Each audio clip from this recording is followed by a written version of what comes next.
ഇതാണ് cosmic ബൈറ്റിൻ്റെ സ്റ്റെല്ലാരിസ് controller. 3000 റേഞ്ചിൽ gaming controller നോക്കുന്നവർ എന്തായാലും ഈ കൺട്രോളർ മാർക്കറ്റിൽ കണ്ടിട്ടുണ്ടാകും. ഞാൻ ഇത് വാങ്ങിയത് 2024 ഡിസംബറിലാണ്. ഏകദേശം 1 വർഷം കഴിഞ്ഞായിരുന്നു. ഇപ്പോൾ ഞാൻ വാങ്ങിയ സമയത്ത് 2800 രൂപയായിരുന്നു ഇതിൻ്റെ വില. ഓൺലൈൻ മാർക്കറ്റിൽ 2800 to 3000 ഇതിൻ്റെ ആവറേജ് പ്രൈസിങ് വരുന്നത്. ഓഫർ സമയത്ത് 2200 2000-ഓളം ഇത് പ്രൈസ് കുറയാറുണ്ട്. ഇന്നത്തെ വീഡിയോ ഈ കൺട്രോളറിൻ്റെ 1 ഇയർ റിവ്യൂ ആണ്.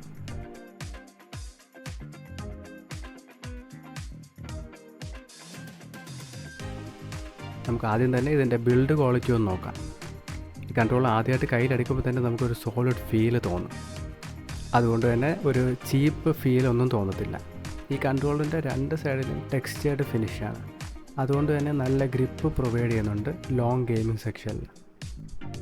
ഈ കൺട്രോളർ മോഡലിന് 2 വേരിയൻ്റ് ഉണ്ട്. ഒരെണ്ണം ഒരു RGB വേരിയൻ്റ്, ട്രാൻസ്പെറൻറ്റ് വെർഷനാണ്. അതിൻ്റെ അകത്തെ ലൈറ്റൊക്കെ നമുക്ക് പുറത്ത് ക്ലിയർ ആയിട്ട് കാണാം. എൻ്റെ കയ്യിലിരിക്കുന്ന ബേസ് വേരിയൻ്റാണ്. ഇതാണ് പ്രോപ്പർ സ്റ്റെല്ലാരിസ് മോഡൽ. 2 മോഡലിൻ്റെ ഡിസൈനിൽ മാത്രമേ വ്യത്യാസമുള്ളൂ. നിങ്ങൾക്ക് RGB കൂടുതൽ താല്പര്യമാണെങ്കിൽ ട്രാൻസ്പെറൻറ്റ് വെർഷൻ എടുക്കുന്നതായിരിക്കും ബെറ്റർ. ഈ കൺട്രോളറിന് ഒരു ഇൻട്രസ്റ്റിംഗ് ഫീച്ചറുണ്ട്. നമുക്കിതിൻ്റെ അനലോഗ് സ്റ്റിക്ക് റീപ്ലേസ് ചെയ്യാൻ പറ്റും. എന്ന് പറഞ്ഞാൽ നമുക്ക് ഇതിൻ്റെ ബോക്സിൽ നമുക്ക് 2 ടൈപ്പ് സ്റ്റിക്ക് റീപ്ലേസ്മെൻറ്റ് വരുന്നുണ്ട്. ഒരു ഹൈറ്റ് കൂടിയതും ഒരു ഗ്രിപ്പ് പാറ്റേൺ ഡിഫറൻ്റ് ഉള്ളതും വരുന്നുണ്ട്. വലിയ യൂസായിട്ടില്ല, ചെറിയൊരു മൈനറായിട്ടുള്ള അഡ്വാൻറ്റേജ് മാത്രം ചിലർക്ക് ഉപയോഗപ്പെടാം.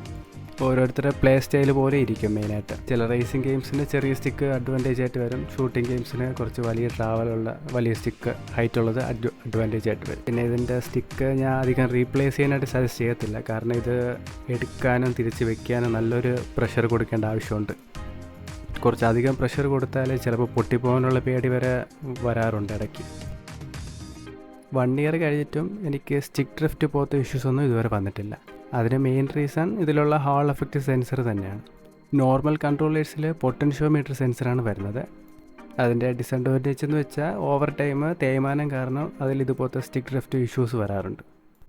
സ്റ്റെല്ലാരിസ് ഈ കൺട്രോളറിൽ വരുന്നത് ഹാൾ എഫക്റ്റ് സെൻസറാണ്. ഇതിൽ മാഗ്നറ്റിക് ടെക്നോളജിയാണ് യൂസ് ചെയ്തിരിക്കുന്നത്. അതുകൊണ്ട് തന്നെ ഇതിൻ്റെ നോർമലായിട്ടുള്ള ഡ്യൂറബിലിറ്റി നല്ല കൂടുതലായിരിക്കും സാധാ കൺട്രോളർ വെച്ച് കമ്പയർ ചെയ്യും. അടുത്ത നമുക്ക് ഈ കൺട്രോളറിൻ്റെ ഫീച്ചേഴ്സ് ഡീറ്റെയിൽസ് ആയിട്ട് നോക്കാം. ഫസ്റ്റ് തന്നെ വരുന്നത് അതിൻ്റെ ട്രിഗറിൻ്റെ ലോക്കാണ്. 2 ട്രിഗറിനും ട്രിഗർ ലോക്ക് വരുന്നുണ്ട്. ഇതിൻ്റെ ബെനിഫിറ്റ് എന്ന് വെച്ചാൽ ട്രിഗറിൻ്റെ ട്രാവൽ ഡിസ്റ്റൻസ് കുറയ്ക്കാനാണ്. കമ്പറ്റീറ്റീവായിട്ട് പ്ലേ ചെയ്യുന്നവർക്ക് FPS പോലത്തെ ഗെയിംസിനാണെങ്കിൽ ചെറിയ ട്രിഗർ ഡിസ്റ്റൻസിൽ അവരെ റെസ്പോൺസ് ടൈം കൂട്ടാൻ വേണ്ടിയാണ്.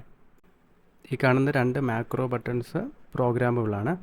ഇതിലുള്ള ഈ ടോഗിൾ സ്വിച്ച് നിങ്ങൾ ഓരോ ഡിവൈസ് കണക്ട് ചെയ്യാൻ സമയത്ത് അഡ്ജസ്റ്റ് ചെയ്യേണ്ടി വരും. ഈ കാണുന്ന ഗോൾഡ് പിന്നെന്ന് വെച്ചാൽ വയർലെസ് ഡോക്കിൻ്റെയാണ്. കോസ്മിക് ബൈറ്റിൻ്റെ ഒരു വയർലെസ് ഡോക്ക് വരുന്നുണ്ട്. നിങ്ങൾക്ക് ചാർജ് ചെയ്യാൻ വേണ്ടി അതിൽ യൂസ് ചെയ്യാൻ വേണ്ടി. കൺട്രോളർ പവർ ഓൺ ചെയ്യാനായിട്ട് Type-C പോർട്ടിൻ്റെ അടുത്ത് ചെറിയൊരു ബട്ടണുണ്ട്. അത് ഒരു വട്ടം ഒന്ന് പ്രസ് ചെയ്താൽ മതി. ഓഫ് ചെയ്യാനും ഒരു വട്ടം പ്രസ് ചെയ്താൽ മതി. ഇതിൻ്റെ ഹോം ബട്ടൺ ഒരു വട്ടം അമർത്തിയാലും പവർ ഓൺ ആവും. എന്നാൽ ഓഫ് ചെയ്യണമെങ്കിൽ 5 സെക്കൻഡ് ഹോൾഡ് ചെയ്താലേ പവർ ഓഫ് ആവുള്ളൂ.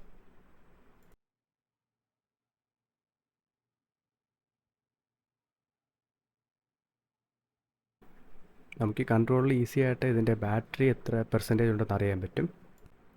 അതിനായിട്ട് സെലക്ട് ബട്ടണും അതിൻ്റെ തൊട്ട് മുകളിലത്തെ ബട്ടണും കൂടെ ഒരുമിച്ച് അമർത്തിയാൽ മതി. താഴത്തെ ഇൻഡിക്കേറ്റർ മാറും. 4 ഓപ്ഷനായിട്ട് വരുന്നുണ്ട്. 25, 50, 75 അങ്ങനെ വരുന്നത്. അടുത്ത നമുക്കിത് കാണുന്ന RGB ലൈറ്റിൻ്റെ ഇൻറ്റൻസിറ്റി കൺട്രോൾ ചെയ്യാൻ പറ്റും. അതിനായിട്ട് സെലക്ട് ബട്ടണും നമുക്ക് D-പാഡിൽ അപ്പും ഡൗണും വെച്ചിട്ട് ഇൻക്രീസ് അല്ലെങ്കിൽ ഡിക്രീസ് ചെയ്യാൻ പറ്റും.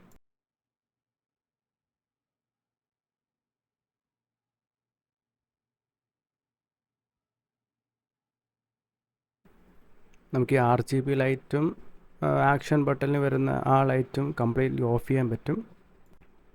അനലോഗ് സ്റ്റിക്കിൽ RGB ലൈറ്റ് ഓഫ് ചെയ്യാനായിട്ട് ആദ്യം നമ്മൾ 2 ട്രിഗറും കൂടെ 5 സെക്കൻഡ് ഹോൾഡ് ചെയ്ത് പിടിക്കണം. ഓഫ് ചെയ്യാനായിട്ട് സെയിം ആണ്. 5 സെക്കൻഡ് ഹോൾഡ് ചെയ്ത് പിടിച്ചാൽ മതി. RGB ലൈറ്റ് കംപ്ലീറ്റ്ലി ഓഫാണ്. നമുക്ക് ആക്ഷൻ ബട്ടണിൽ വരുന്ന വൈറ്റ് LED ഓഫ് ചെയ്യാനായിട്ട് നമുക്ക് ഈ റൈറ്റും ലെഫ്റ്റും ബട്ടണും കൂടെ ചേർത്ത് 5 സെക്കൻഡ് പിടിച്ചാൽ മതി. ഓഫ് ചെയ്യാനും ഓൺ ചെയ്യാനും സെയിം 5 സെക്കൻഡ് ഹോൾഡ് ചെയ്ത് വെക്കുക.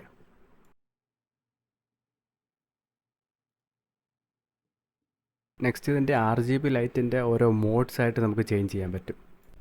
അതിനായിട്ട് എന്നിട്ട് നമുക്ക് സ്റ്റാർട്ട് ബട്ടണും ഡി പാഡിൻ്റെ ലെഫ്റ്റ് ബട്ടണും പ്രസ് ചെയ്യണം. 3 മോഡാണ്. റെഗുലർ മോഡുണ്ട്, റെഗുലർ RGB മോഡും, ബ്രീത്തിങ് മോഡുണ്ട്, പിന്നെ ഫിക്സ്ഡ് കളർ മോഡുണ്ട്. ഫിക്സ്ഡ് കളർ മോഡ് നമുക്ക് ഓരോന്നായിട്ട് ചേഞ്ച് ചെയ്യാൻ പറ്റും. അതിനായിട്ട് സെയിം സ്റ്റാർട്ട് ബട്ടണും ഡി പാഡിൻ്റെ റൈറ്റ് ബട്ടൺ, നേരത്തെ ലെഫ്റ്റ് ആയിരുന്നു, ഇപ്പം റൈറ്റ് ബട്ടൺ അമർത്തണം.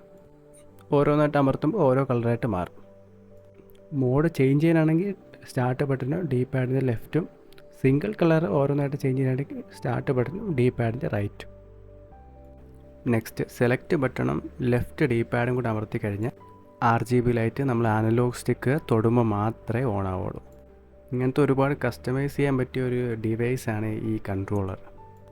ഇത് ഫസ്റ്റ് കാണിച്ച പോലെ ഫിക്സ്ഡ് ലൈറ്റിന് വേണ്ടി മാത്രമല്ല, നമ്മൾ 3 RGB മോഡിലും വർക്കാവും. റെഗുലർ RGB മോഡിലായാലും, അതിൻ്റെ ബ്രീത്തിങ് മോഡാണെങ്കിലും, ഫിക്സ്ഡ് ലൈറ്റ് മോഡാണെങ്കിലും, ഏത് മോഡിൽ നിൽക്കുകയാണെങ്കിലും ജസ്റ്റ് സെലക്ട് ബട്ടണും ലെഫ്റ്റ് ഡി പാഡും കൂടെ അമർത്തുക, ആ മോഡ് ഓൺ ആവും. ഓഫ് ചെയ്യാനായിട്ട് സെയിം സെലക്ട് ബട്ടണും ലെഫ്റ്റ് ഡി പാഡും കൂടെ അമർത്തിയ ആ മോഡ് ഓഫാവും.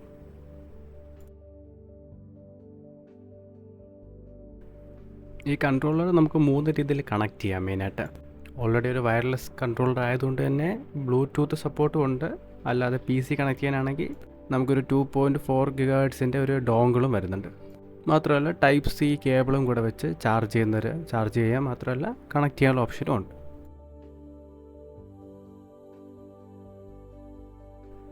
കമ്പാറ്റബിലിറ്റിയുടെ കാര്യത്തിൽ ഒരുപാട് ഡിവൈസ് കമ്പാറ്റബിൾ ആണ്, എന്നാൽ PlayStation 5 കമ്പാറ്റബിൾ അല്ല. കാരണം അതിൻ്റെ ലേഔട്ടേ നല്ല രീതിയിൽ വ്യത്യാസമുണ്ട്. ഇത് മെയിനായിട്ട് PC, ആൻഡ്രോയിഡ്, ഐഫോൺ.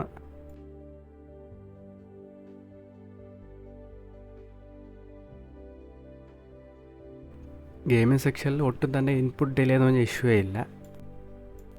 ഞാനിപ്പോൾ കൂടുതലും ഗെയിം പാസ്സാണ്, ക്ലൗഡ് ഗെയിമിംഗ് ആണ് കളിക്കുന്നത്. അതിലിപ്പോൾ എന്തെങ്കിലും നെറ്റ്വർക്ക് ഇഷ്യൂ കാരണം ഇൻപുട്ട് ഡിലേ വന്നാലേ ഉള്ളൂ. കൺട്രോളറിലുമായിട്ട് എനിക്കിതുവരെ ഒന്നും ഫേസ് ചെയ്തിട്ടില്ല. സോ ഫൈനലി 3000-നകത്ത് വരുന്നതിലൊരു നല്ലൊരു ഗെയിമിംഗ് കൺട്രോളറാണ് കോസ്മിക് ബൈറ്റ് സ്റ്റെല്ലാരിസ്. എനിക്കിതിൽ മെയിനായിട്ട് ഇഷ്ടപ്പെട്ടത് പ്രീമിയം ബിൽഡ് ക്വാളിറ്റി തന്നെയാണ്. പിന്നെ ഇതിൽ വരുന്ന ഹോൾ എഫക്റ്റ് സെൻസർ. കൂടുതലും ചില ബഡ്ജറ്റ് കൺട്രോളേഴ്സിൽ ഒരുപാട് ഓവറായിട്ട് RGB ഒക്കെ യൂസ് ചെയ്തിട്ടുണ്ട്. എനിക്ക് RGB വലിയ ഇഷ്ടമല്ല. എന്നാൽ ഇതെന്ന് വെച്ചാൽ നല്ല സട്ടിലായിട്ടുള്ളതാണ്. 1 ഇയറിന് ശേഷം ഇപ്പോഴും പുതിയതുപോലെ തന്നെ ഇരിക്കുന്നുണ്ട്. അധികം തേയ്മാനോ കാര്യമൊന്നും ഞാൻ ഫേസ് ചെയ്തില്ല. ബട്ടൺസൊക്കെ നല്ല വർക്കിംഗ് കണ്ടീഷൻ തന്നെയാണ്.